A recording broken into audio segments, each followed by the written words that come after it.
오늘 저희에게 주신 하나님 말씀 사무엘상 20장 17절로부터 34절까지의 말씀입니다.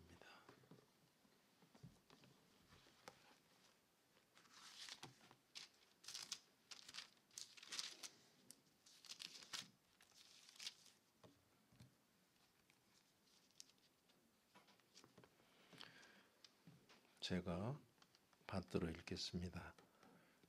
다윗에 대한 요나단의 사랑이 그를 다시 맹세하게 하였으니 이는 자기 생명을 사랑함 같이 그를 사랑함이었더라. 요나단이 다윗에게 이르되 내일은 초하루인즉 네 자리가 빔으로 네가 없음을 자세히 물으실 것이라. 너는 사흘 동안 있다가 빨리 내려가서 그 일이 있던 날에 숨었던 곳에 이르러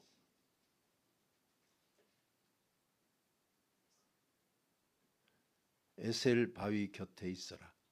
내가 관역을 쏘려 함같이 화살 셋을 그 바위 곁에 쏘고 아이를 보내어 가서 화살을 찾으라 하며 내가 짐짓 아이에게 이르기를 보라 화살이 네 이쪽에 있으니 가져오라 하거든 너는 돌아올지니 여호와께서 살아계심을 두고 맹세하노니 네가 평안무사할 것이요 만일 아이에게 이르기를 보라 화살이 네 앞쪽에 있다 하거든 네 길을 가라 여호와께서 너를 보내셨음이니라.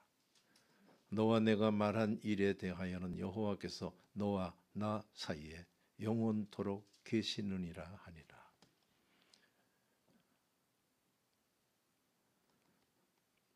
다윗이 들에 숨으니라.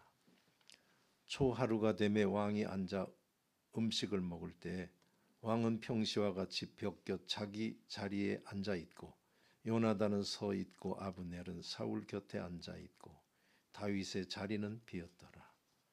그러나 그날에는 사울이 아무 말도 하지 아니하였으니 이는 생각하기를 그에게 무슨 사고가 있어서 부정한가 보다 정령이 부정한가 보다 하였음이더니 이튿날 곧 그달의 둘째 날에도 다윗의 자리가 여전히 비었으므로 사울이 그의 아들 요나단에게 묻되 이새의 아들이 어찌하여 어제와 오늘 식사에 나오지 아니하느냐 하니 요나단이 사울에게 대답하되 다윗이 내게 베들레헴으로 가기를 간청하여 이르되 원하건대 나에게 가게 하라. 우리 가족이 그 성읍에서 제사할 일이 있으므로 나의 형이 내게 오기를 명령하였으니 내가 네게 사랑을 받거든 내가 가서 내 형들을 보게 하라 하였으므로 그가 왕의 식사 자리에 오지 아니하였나이다 하니 사울이 요나단에게 화를 내며 그에게 이르되 패역무도한 계집의 소생아 네가 이새의 아들을 택한 것이 네 수치와 네 어미의 벌거벗은 수치됨을 내가 어찌 알지 못하랴. 이새의 아들이 땅에 사는 동안은 너와 네 나라가 든든히 서지 못하리라. 그런즉 이제 사람을 보내어 그를 내게로 끌어오라. 그는 죽어야 할 자이니라 한지라. 요나단이 그의 아버지 사울에게 대답하여 이르되 그가 죽을 일이 무엇이니까 무엇을 행하였나이까. 사울이 요나단에게 단창을 던져 죽이려 한지라. 요나단이 그의 아버지가 다윗을 죽이기로 결심한 줄 알고 심히 노하여 식탁에서 떠나고 그달의 둘째 날에는 먹지 아니하였으니 이는 그의 아버지가 다윗을 욕되게 하였으므로 다윗을 위하여 슬퍼함이었더라. 아멘.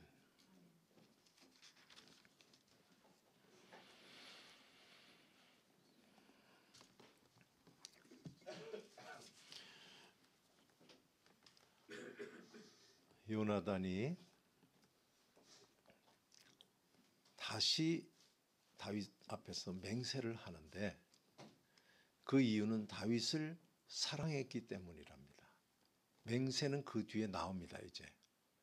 근데 그 맹세를 한 이유는 다윗을 사랑해서인데 그 사랑이 어떤 사랑인가 하면 자기 생명 사랑하듯이 사랑하는 사랑이랍니다. 왜 다윗을 요나단이 그렇게 사랑했는지는 뭐 연구 논문들도 있습니다만은 알 수 없어요. 알 수 없는 것을 나는 이해할 수 있다 하시는 분 고개를 한번 끄덕여 보세요. 무슨 말인지 뭐 처음부터 고개를 흔들으라니까 이제 실생활을 대입을 못 하시네. 사랑의 이유 없습니다. 근데 사랑이란 말은 좀 어색해요. I love you가 더 가까워. Ich liebe dich, I love you 뭐 이러면 조금 남의 말이니까 그들이 이렇게 쓰니까 해서 생각을 따라하는데 우리가 얘기를 하려면 영 언제 써야 할지 저는 참 어색해요. 여기 나는 사랑 얘기 잘한다 하시는 분 고개를 한번 끄덕여 보세요. 난 사랑 얘기 자주 해. 누구인데 그렇게 해요? 누구? 둘째 딸, 첫째 딸. 사랑은 뭐 여기서 뿜어 나오는데 그건 겉모습을 알 수 없습니다. 저는 이렇게 얘기하고 싶어요. 사랑에 대한 정의를 하라고 그러면 어떻게들 정의하실지 몰라도 오늘 본문에 있는 걸로 정의하고 싶어요. 내가 사랑해 하면요, 그를 사랑하길 내 생명같이 여기는 마음, 그게 사랑이다, 이렇게 정의하고 싶어요. 부담돼요? 함부로 할 수 있는 말은 아닙니다. 당신 나 사랑해? 그럼 이렇게 우리는 많이 하는데 또 서양 영화들 보면 또 가만히 있어봐. 모르겠는데 이러는 영화도 있어요. 생각해. 내가 사랑인가? 아니 그냥 맨날 이렇게 붙들고 다니고 이런 거 보면 그냥 사랑으로 봤는데 아니래요. 그거랑 그거는 다르대요. 제가 놀라운 얘기 하나 해드릴게요. 우리 첫 손녀가 7살인가 8살 때 엘리베이터를 타고 둘이서 올라가는데 걔가 저를 참 좋아했어요.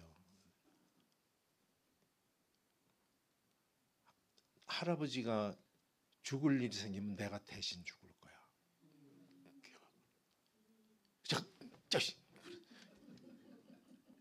제가 그냥 이놈아, 너에게 그런 일을 하면 할아버지가 네 대신 죽어. 네가 무슨 소리를 그렇게 해. 그 다음에 딱 입 다물어서 걔가 말을 안 했어요. 전 평생 처음으로 사랑이라는 거를 그 날이 아니고 그 애를 통해서 한 번 딱 벼락같이 왔었어요. 사랑은 자기 목숨을 버리는 겁니다. 그래서 저는 평생 강대상에 서서 말씀을 전하면서 지금까지 사랑하는 성도 여러분을 한 번도 못 불렀어요. 참 목자는 자기 양을 위해서 목숨을 버린다는데 이 가짜인 거예요. 그러니까 때가 돼서 제가 떠난 뒤에 사랑 많은 목사님 모시고 신앙생활하는 그런 복이 여러분들에게 있기를 주의 이름으로 소원합니다. 그렇지 않아도 제가 누가 어떻게 크게 얘기하나 제가 생각하고 봤었는데 네, 평상시도 알았습니다. 예, 이렇게 요나단이 그를 사랑함이라고 하는 그 알 수 없는 그 사랑이 오늘의 이 얘기에 아주 중요한 일을 합니다. 그러면서 하는 얘기가 내일은 초하루이기 때문에 네 식탁 자리가 비면은 자세히 물으실 거야. 근데 여러분도 보시면 알지만 18절에 이 주어가 없습니다. 그러니까 왜 다윗이 자리를 비웠지? 자세히 물으실 것이라. 그럼 누구예요? 사울 왕일 텐데 말이 없어요. 다른 나라 성경을 봐도 없어요. 없는데 다른 나라 말은 주어 없으면 말 못하는 거 아시죠? 무슨 소리인지 아세요? 우린 주어 없이 말하잖아요. 거기는 주어 없으면 말이 안 돼요. 그래서 보니까 사람들이 묻거든이라는 나라도 있고, 그 다음에 네 자리를 찾게 될 거야 하는 좀 문법적으로 어려운 얘기인데 수동태를 돼 있어요. 주어가 없이. 이거는 그냥 뭐 앞뒤를 해도 누가 물었든 사울이 직접 물었든 사울이 주가 되는 건 사실입니다. 요 얘기, 요 18절의 얘기는 다윗의 계략이에요. 요건 요나단의 생각이 아닙니다. 다윗이 했던 말을 받은 거예요. 그래, 네가 얘기한 대로 초하루날이라면 왕 옆에서 네가 밥을 당연히 먹어야 되지만 네가 없게 될 때 이제 그런 일이 일어나면이라고 얘기했던 그 말대로 그렇게 물을 거야. 그렇게 하고는 그 다음에 무슨 일이 일어나는 걸 말 안 하고 이렇게 성경이 참 놀라울 정도로 전개를 순서대로 하되 불필요한 것을 안 하고 두 번 이유 없이 두 번 세 번 얘기하고 이러지 않습니다.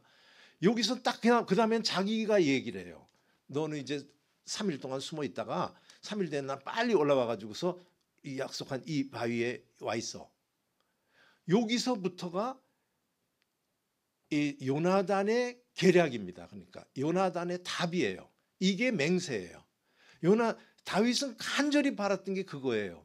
사울이 나를 죽이려고 하느냐가 분명해지기만 하면 그건 난 하나님이 가라고 하는 거기 때문에 나 갈 거야. 근데 누가 말해줘 이거예요. 지금 다윗이 알고 싶은 거 알고 싶은 거예요. 그걸. 근데 왕 옆에서 일어난 내밀한 일을 누가 가르쳐 주겠어요. 이것을 얘기를 하는 게 요나단인 거죠.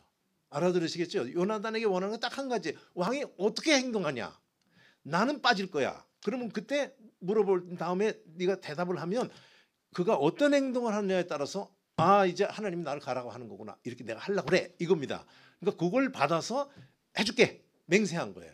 근데 해주는 계략은 요나단이 한 거예요. 이제 3일 있다가 내려와서 있으면 내가 활을 가지고 가서 이렇게 관역에다가 쏘고 그 시종한테 가. 너 말고 가라. 가서 야 이쪽에 있잖아. 이러면은 돌아와. 내가 맹세하는데 넌 태평무사할 거야.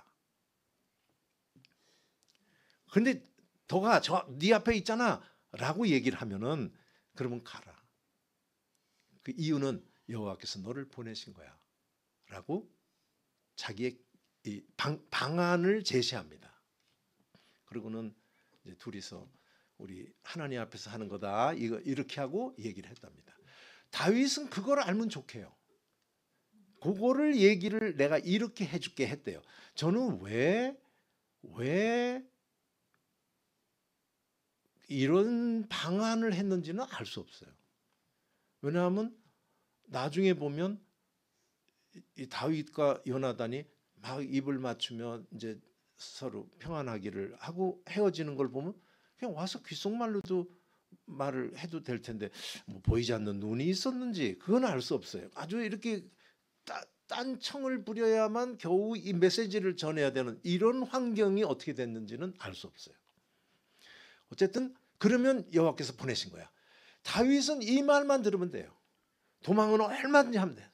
36개는 대통령백보다 나아요. 도망가면 돼. 근데 이게 하나님께서 원하는 길인가 이걸 아는데 그렇게 되면 이 계략대로 딱 맞으면 나는 그것이 하나님이 나를 보내는 것으로 알 거야 라고 했던 그 말 그대로를 그러면 너 여호와께서 보내신 거니까 가. 이렇게 방법을 딱 맞췄답니다. 여기까지는 앞뒤 알아들으시겠죠? 그 다음에 정말 그 일이 일어나요. 그랬더니 성경은 참 실화라고 봐야 돼요. 다윗이 없는데 안 묻는데 첫날 왜 안 물었냐에 대해서는 여기 성경에 나와요. 아 뭔가 부정한 게 있나? 이 이스라엘 백성들은 그 옳지 않은 정결치 못했을 때에는 그런 식과 같은 곳에 참여 못합니다. 그러니까 손발을 씻는 일상적인 식사에서도 정결해야 씻는다는 정결 예식이 있듯이 살다 보면은 부정한 것들을 접하게 된다든지 하게 될 때는 저녁 때까지 진에 못 들어오고 뭐 이렇게 그들의 정결법이 있어요. 그래서 못 들어 정말 자기가 부정해서 못 왔겠지 이렇게 생각했대요. 요 얘기는 참 저에게는 성경을 해석한 저에게는 정말 일어난 일을 말하는 것 같아요. 왜 그 하루가 꼭 있어야 되는지 알 수 없어요. 말 안 했대요. 그날은 사울이 그냥 알아서 했다가 두 번째 날에 얘기를 했대요. 왜 이 세 아들이 왜 또 안 보이냐? 어제도 안 보이고 오늘도 안 보이고 이렇게 사울이 물으니까 다윗이 말했던 말을 이 요나단이 합니다. 이렇게 이제 베들레헴으로 가는데 집에 제사가 있어서 오라 그래서 그 간청을 했어요. 그 뒤에 그래서 내가 가라고 그랬어요. 이 소리겠죠. 그랬더니 그냥 이 보도 듣도 못한 욕을 해요. 폐역 무도한 계집의 소생아. 계집이 누구예요? 자기 마누라지. 아유, 나 살다 이런 욕 들어봤어요? 앞에 있는 놈을 패면서 이 해가지고서 엄마를 막 말할 수 없는 말로 해가지고 거기서 난 너 뭐 애는 혼자나요? 네. 이렇게 했어요. 이렇게. 응? 네가 다윗을 택한 것은 이 말은 참 마음에 들어요. 그러니까 아버지 쪽에 쓰지 않고 이쪽에 쓴 것으로 보는데 잘 본 거죠. 자기 생명같이 사랑하니까. 그러니까 그게 네 수치고 네 엄마의 수치야. 수치라는 말 이해됩니까? 여기서 수치라는 말이 이해가 돼요?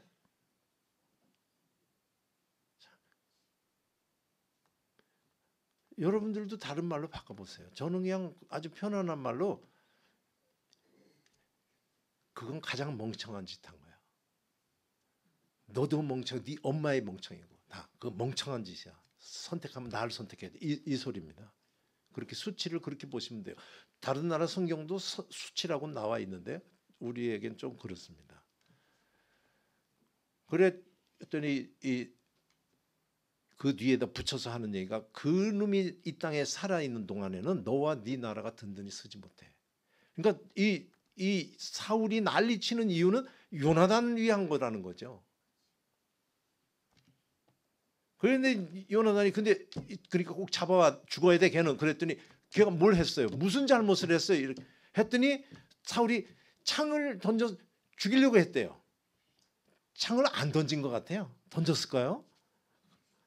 던졌는데 안 맞은 것 같아요? 에이 설마 아들을 죽이겠어요? 던지려고 한 것 같아요. 모르겠어요. 알아서 하세요. 한국말은 그런 식으로 붙어 있어요. 저 얘기는 딴 게 아니라 죽이려고 했다라는 게 신기하다니까요. 내가 이 난리를 치는 이유는 이 발작을 하는 이유는 너 위해서야 하는데 죽이려고 했다니까요. 어떻게 생각해요 그게? 아유 모르겠어요. 그것도 전 사람의 본성으로 얘기를 할 때 나중엔 욕하고 화내고 난리치다가 보면 자기를 죽이는 거 그게 그건가 싶어요. 자기가 죽는 거예요.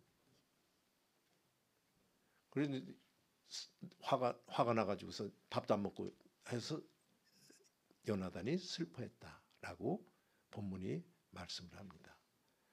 그래서 다윗은 떠나게 된다는 거죠. 그러니까 아버지가 그렇게 난리를 치니까 거기 같이 못 있어서 떠나게 되는 건데 오늘 본문에서 제일 중요한 것은 뭐냐면 왜 떠나게 됐냐? 왜 떠나게 됐대요? 네? 하나님이 가라 그랬대요. 그러니까 오늘 이 다윗이 간 것은 왕의 그 서슬이 무서워서 피한 것이 아니고 왕이 쫓아보낸 것이 아니라 하나님이 보냈대요. 갈 바를 알지 못하는 자에게 이 길이야 저 길이야를 가르쳐 준 게 아니고 보냈대요. 사울이 그 난리를 쳤으면 갔겠어요? 그런데 사울이 가게 한 것이 아니고 하나님이 보냈다라고 하면 사울이 한 건 뭐예요? 사울이 하지 않았으면 갔겠어요? 이 질문이에요. 안 갔죠? 그런데 간 거는 뭐 때문에 갔냐? 하나님이 보내서 갔대요. 그러면 사울이 난리친 거는 뭐예요?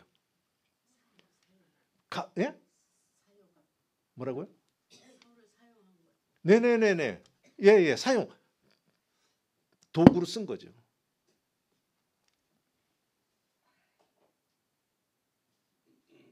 하나님이 다윗을 보내려고 하는데 없어서는 안 되는 일이죠.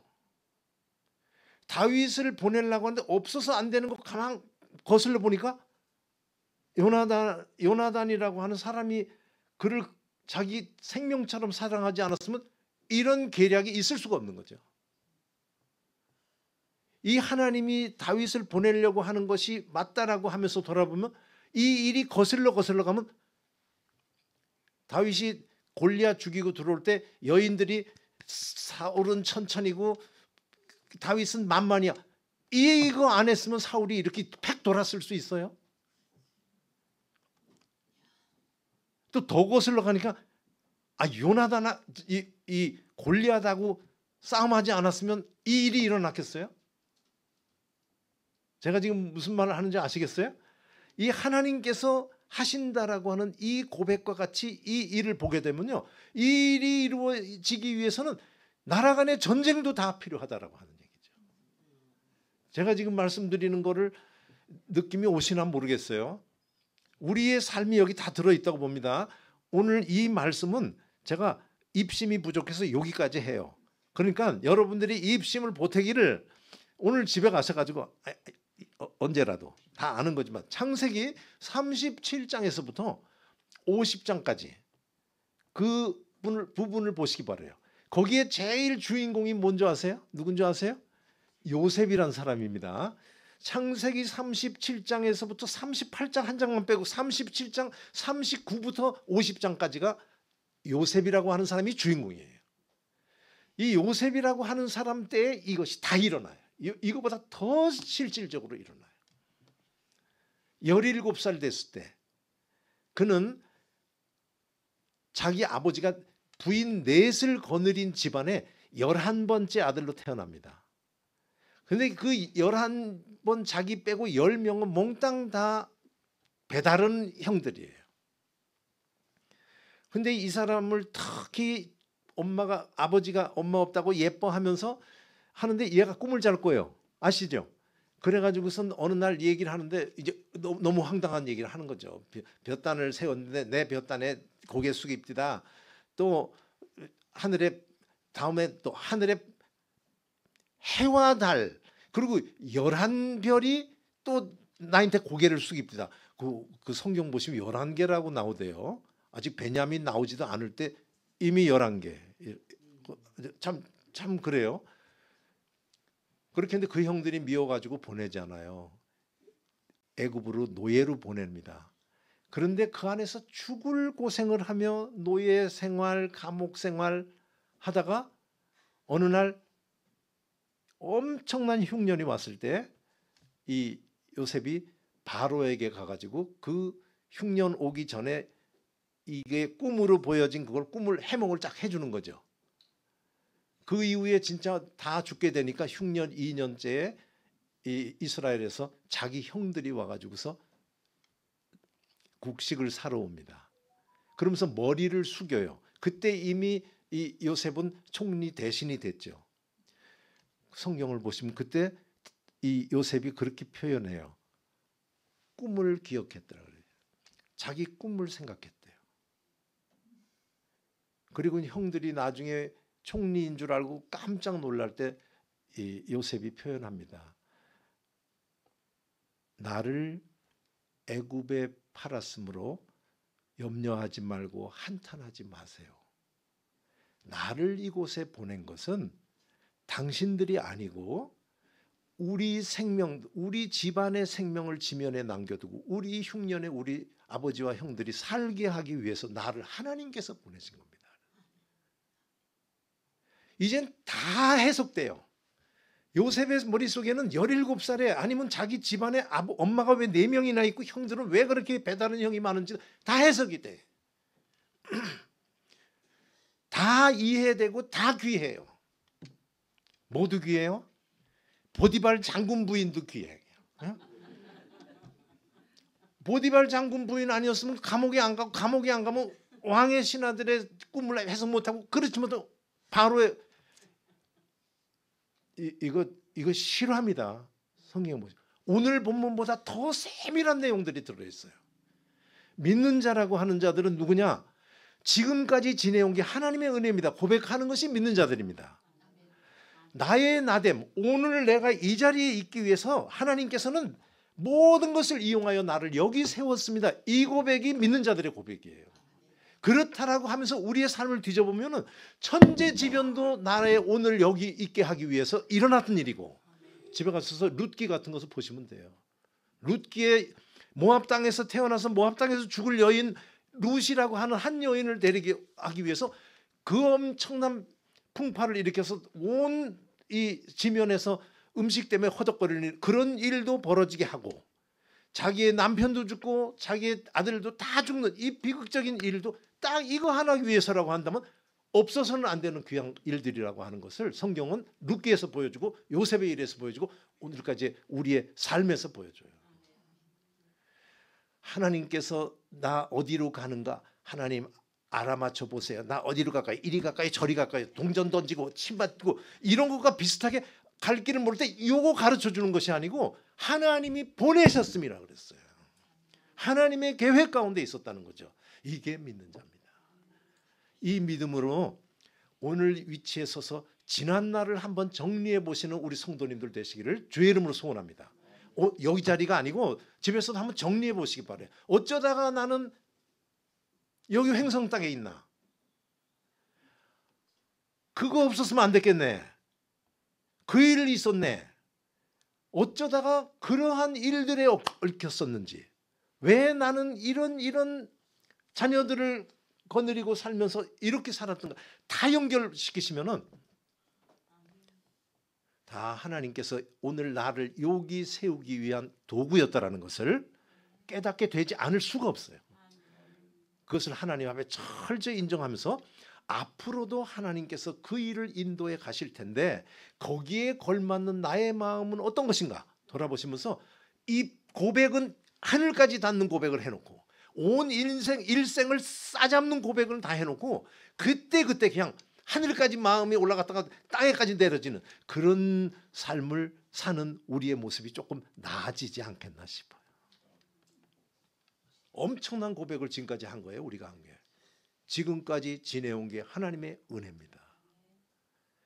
1.1핵도 틀림이 없는 하나님이 오늘의 나 되게 하기 위해서 이들을 다 사용하셨군요 하게 된다면 되지 않는 도구를 가지고 드잡이 안 하게 되고 너무너무 억울한 일을 겪은 것 같은 그것에 하나님의 손길이 있다는 것을 내가 인정하게 되는 날이 된다면 그 마음에 한이라는 게 있을 수 없다라고 하는 것이 왜 그렇게 일어나지 않을 수 없는 일로 바뀌면서 하나님께 감사하는 그런 모습이 되는가를 인정하게 되고 깨닫게 되고 우리의 삶이 좀 더 한 차원 달라지는 삶으로 인도되게 될 줄로 믿습니다. 다시 한번 믿는 자 만나 돌아보시고 지금까지 다 헤아리지 못했던 것 좀 헤아려 보시기 바라요. 제가 구체적인 얘기를 가지고 얘기를 하면 다 더 좋겠는데 제가 그냥 두리뭉실 얘기합니다. 지금까지의 모든 나를 스쳐갔던 사람들, 일어났던 일들 다 나를 세우기 위함이라 라고 고백을 하시기 바라요. 맞아요, 그게. 믿는 자는 지금까지 지내온 게 하나님의 은혜입니다라고 고백을 했는데 이걸 다른 식으로 표현하면 믿는 자는 온 세상이 나를 중심으로 돌고 있다는 고백을 하는 자들이란 말과 같아요. 나를 세우기 위해서 오늘 여기까지 왔습니다. 하나님께 마땅한 감사 돌리는 우리들 되기를 주의 이름으로 소원합니다. 하나님이 받을 때도 알고 고백하는 것과 같은 그런 마음으로 하나님 받으심직한 진실한 고백을 할 수 있도록 한번 지난날 딱 점검해 보시기 바라요. 이후에 어떤 식으로 전개되느냐에 따라서 또 다른 해석을 하게 될 수 있을 거예요. 지금까지는 오늘 여기까지로 저는 해석할 수 있어요. 이후에 어떤 식으로 굴곡이 져서 가느냐에 따라서 또 다른 우리의 고백이 나올 거예요. 이렇게 가는 것이 신앙입니다. 다시 한번 확실하게 제가 말씀드릴게요. 아주 쉽게 간단하게 믿는 자는 도구를 보는 자들이 아니고 이 전체를 끌고 가는 연출자이신 하나님을 보는 자들이라는 것을 기억하는 우리들 되시기를 주의 이름으로 소원합니다. 제가 신학대학에서 무슨 말을 했는데 한 10몇 년 후에 어떤 학생이 얘기해요. 그 학생이 저보다 3살 위였어요. 자기는 신학교 들어와서 그 얘기에 너무 놀랬대요.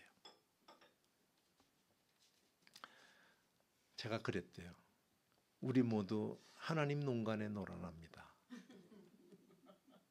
하나님은 연출자요, 우리는 배우입니다. 그게 그렇게 쇼크였대요.